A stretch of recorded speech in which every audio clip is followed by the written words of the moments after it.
Questions? We have the answers. Right. Go to ssnatl.com and click on the contact tab. As much as you like. We're the nation's urban station. Online. ssnatl.com. And we are back with Financial Renaissance with the M's. In the studio, I get to welcome Tanya Blanchard. Good morning. This has been a long time coming, huh? So excited to be here. When I met you, I wanted you on the show, and then I forgot. And you know, I'm easily distracted. But you are here, yes. Thanks to you, Faith. Yes, thanks to Faith and Morgan. Between Faith and Morgan, we made it happen. So tell my listeners, our viewers, your viewers, what is the name of your company? And I would also like you to talk about the events that you do. Absolutely. You do something that, again, community-based. It's not a black thing. It's not a white thing. It's about a wealth building type of thing. So can you tell everyone why you're so passionate? Sure, absolutely. Well, the name of my company is Madison Chase Capital Advisors, and Madison is my daughter, Chase is my son. And I started my company June of 2018 was my launch party. And I've been a loan officer in Metro Atlanta for the last 15 years. And finally, I just said, it's time to do this on my own. I am a strong advocate of building real estate through, building generational wealth through real estate.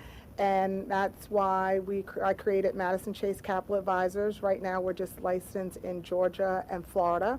And next year, we're going to be adding other states. But for now, let's just start, close to home. And we all need a beach. Regionally. Yeah, we need a beach because, we're landlocked in Georgia. So hence. We're landlocked in Atlanta. We're landlocked in Atlanta. Well, yeah, beaches. Yeah, okay, Atlanta. I guess we do have Savannah. We're not going to really, Yeah, but for Metro Atlanta, we are landlocked. So that's why I started Madison Chase Capital Advisors, and I love helping people with home ownership and building generational.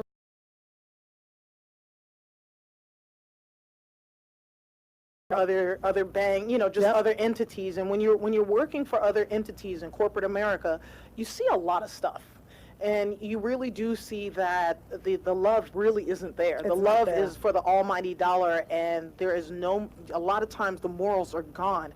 And one of the beauties of working for yourself is, we're not not-for-profits. No, right? Absolutely not. We're not non-for-profits, but we don't have to squeeze every last dime out of you in order for us to make a profit. Absolutely. You know what I mean? Absolutely. And that's when I saw the events that you were doing, I was like, oh my gosh, Shardea told me about it, and I was like, oh my goodness, that's so absolutely wonderful. Absolutely.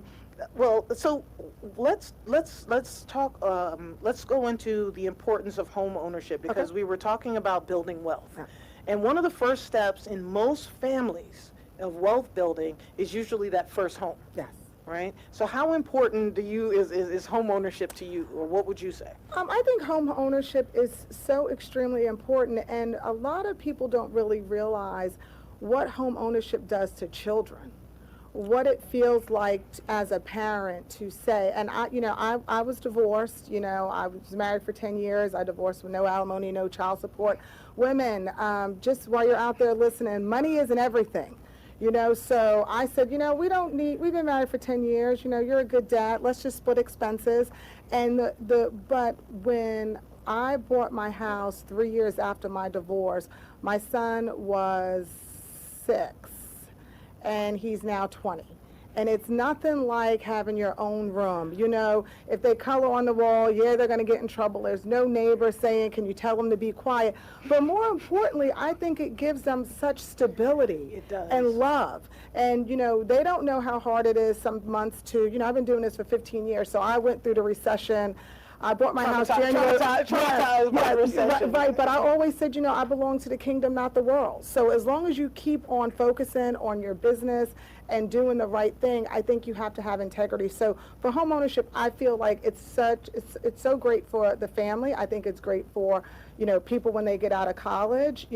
It's just an asset that on a whole doesn't appreciate. We can get into, trends and neighborhoods and all that. But the bottom line, if you're not paying your mortgage, you're paying somebody else's mortgage. Correct. If you're paying rent, you are paying somebody else's mortgage. The beauty of having a mortgage, to me, is the stability in the price. Yeah. So your taxes may go up. Absolutely. Right? And in all whateverness, I want my taxes to go up. My taxes going up means that my house is appreciating in value. I can't stop that. I don't necessarily like it, but I know when I sell my house, oh, the kid's gonna be fat. Absolutely. Oh, the kid's gonna be fat. I'm sitting pretty right now. You know what I mean? But when people talk about, the differences between renting and home ownership, and that's a whole other topic that we can get into. What does, I've had this question a lot, okay, about credit scores and student loans. Okay. And a lot of young people, they, number one, they aren't buying houses like they were when we were younger. Number one, they're like they've got student debt out the wazoo, okay? How much of an impact is student loan debt to the mortgage industry? Well, believe it or not, now student loan debt and how it's handled is based on your credit score. And let me tell you why. Oh. And that sounds like, well, what does my credit score have to do with my student loan debt? So we'll just do a quick overview. I'm just going to talk about two loans right now, conventional and FHA. Okay. Let's just talk about those two loans. And years ago, FHA FHA was forgiven on student loans. All you had to do was just show that they were deferred for the next year, and you didn't have to include them in their payments. A lot has changed over the last 5 years with FHA loans, and it's unfortunate that now mortgage insurance, if you're not putting 20% down, you will have what's called mortgage insurance. They call that PMI. PMI, right? PMI. And that's all just based on risk. That's all. They feel like, you don't have any skin in the game. If you're only putting 3% down, it is a risk opposed to you putting 20% down. So here's what happened. So FHA is a more expensive loan because the mortgage insurance never goes away. So you will have to refinance out of that. But instead of looking at it negative, FHA allows for lower credit scores. It allows for life-changing. So like if you got divorced or something Absolutely. where you weren't the primary breadwinner, Right, things of that nature. Right, you had a bankruptcy, you had a foreclosure. FHA, 2 years after discharge date, you can purchase again. Conventional is 4 years after discharge date. Okay. Foreclosure, FHA, 3 years after the foreclosure date on the deed, not when you started the foreclosure, but on the deed. Conventional is 7 years after the deed. Oof. But that is because conventional, when you reach 20% equity, you can get rid of your mortgage insurance. FHA, when you reach 20% equity, you can't get rid of your mortgage insurance. You still have to refinance out of that with the equity. So with student loans, so here's the biggest thing. With conventional, which is really a credit score and income-driven program. What is the lowest credit score a person has to have to be able to purchase a home? FHA, a 580 with 3.5% down. Okay. Anything under 580, if you have a 560, you have to have 10% down. Conventional, you have to have 3% down. Now, the thing that's a little misleading in conventional is that I can say you can have a 620 score, but your mortgage insurance will be double. Because conventional mortgage insurance is based on credit scores. So, I get people on the phone all the time, God bless them, they'll say, I spoke to one girl on Friday, she's like, I have excellent credit, I have a 720. Well, 720 is really just good. Maybe, in your family, a 720 is excellent, but 720, conventional, really 740, 760 is a good score. All right. Well, we come back on the other side. I want to talk about different methods of saving for a home, and I really want to get into this generational wealth piece when we come back in 300 seconds on Financial Renaissance with the M. Emma Knows Money is brought to you by AARP's Fraud Watch Network. Go to aarp.org or ssnatl.com and click the Fraud Watch Network banner for more info. Hola para mi familia en Costa Rica. I got people in Costa Rica watching me right now. That's right. I see you. I got family all over the world. I have family in England, so I don't think they're watching. I've got family in Panama. I've got family in Jamaica. I've got family in Japan. Japones, I think that's how you say it in Spanish. We are in the studio this morning with Tanya Blanchard from Madison Chase Capital Advisors. Yep. right? Advisors with an O. And Tanya is really, really one of those people that wants to see other people succeed. And as black women, sometimes it feels contentious a lot. When you meet another successful person, it's like, let me look at your purse, let me look at your clothes, let me, and it's not that type of thing. Come to the event that they're having in October. I'll have more information about it on the next show. But you need to come to this event. You need to meet realtors. You need to meet mortgage broker, attorneys. If you're looking at getting into real estate, you want to be there because the guy that teaches the class was there. Yes, yes. Right. So it is a smorgasbord of wealth building, and we give it to you raw. Yes. Right? Oh, baby, I like it raw. Oh, baby, I like it. It's like ODB. We give it to you raw. Yummy, yummy, y'all, yummy, yummy, whatever that song was. Now, listen, Tanya, can you, so I want to talk about some methods of savings for homes. And I bring this up because there was a young man who sold his Air Jordan collection. And when he sold his Air Jordan collection, he netted $120,000, and he used it to put a down payment on a house. Wow. Okay? So when we see these little kids with their Jordans and everything else, we are, we have stuff to say to them, but there's a stock market for tennis shoes. Absolutely. I don't know if you know about that. Oh, my son. Okay, Yeah, so you're, my okay, son. there's a Yeah, sneakerhead. Okay, yes, so you for know the sure. deal. Yes. So there is a market for it. We are going into possibly a recession. The trade war is going to impact that too. Absolutely. So he may be able to come up, all right? It's going to be harder to get shoes, etc. But what are some of the ways that you've seen people save for homes? Systematic savings. Systematic savings. Just having that goal, how much you need, on what date, and systematically saving it, putting it in an account that you don't see.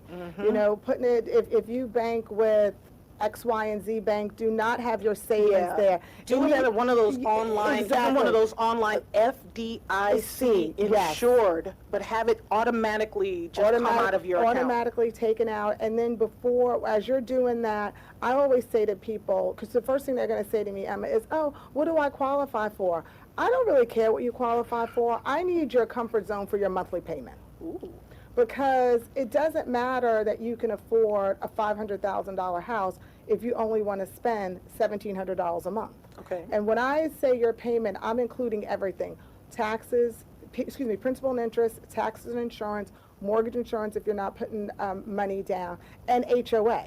Okay. That's important too, because a lot of times I'll say to people, oh, are you looking, because a lot of times your debt to income ratio could be, a little high, and you say, well, I'm buying a condo or a townhouse. Immediately I'm like, stop. That's going to take your buying power away, because I've got to include whatever that HOA is. Oh, that has to be included. That has to be included in your debt. Well, what's the difference between, so there's the FHA, and then there's a convention. Yes. Okay. Yes. So let's to keep the math simple, because it's Sunday morning. Absolutely. Yep. No worries. So if let's say I'm buying a house for $100,000. $3,500 down FHA. Okay. $3,000 down conventional. Okay. So that's an easy way to do it. And I'm going to go, because I know a lot of listeners have student loans, let me just tell you really quick, with student loans, conventional is your friend.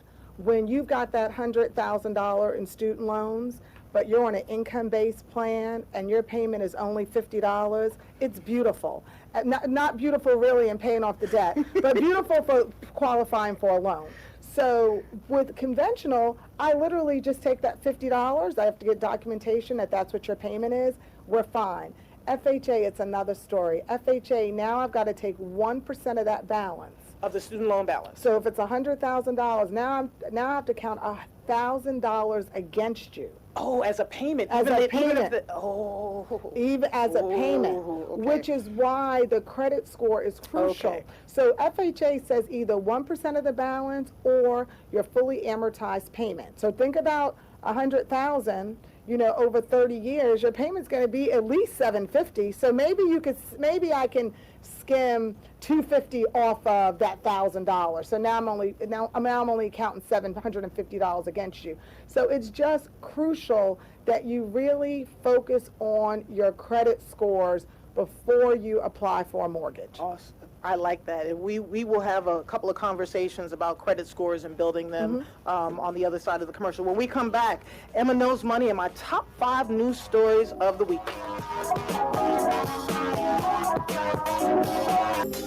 And we are back with Financial Renaissance with the M's. We had a great show today. We had Tau Pi Omega, chapter of Alpha Kappa Alpha Sorority Incorporated, Stone Mountain Lithonia chapter. We are building your economic legacy next Saturday. Also, this Wednesday, I am doing a free webinar. I will drop the information on my Emma Knows Money pages. And Tanya Blanchard, we have to bring you back because we have a lot to talk about when it comes to generational wealth. There's a whole lot of stuff that I wanted to get into that, you know, he's blocking my time. Right. So can you tell people if they are looking at getting a mortgage, et cetera, how do they get in touch with you? Even if their credit is jacked up, even if your credit is messed up, call Tanya because she will help get things in motion so that you can eventually get that house. Absolutely. And so the easiest way to get in touch with me on Instagram, it's Madison Chase, on Instagram, it's Madison Chase Capital Advisors, and it's Madison Avenue, Chase Manhattan Bank,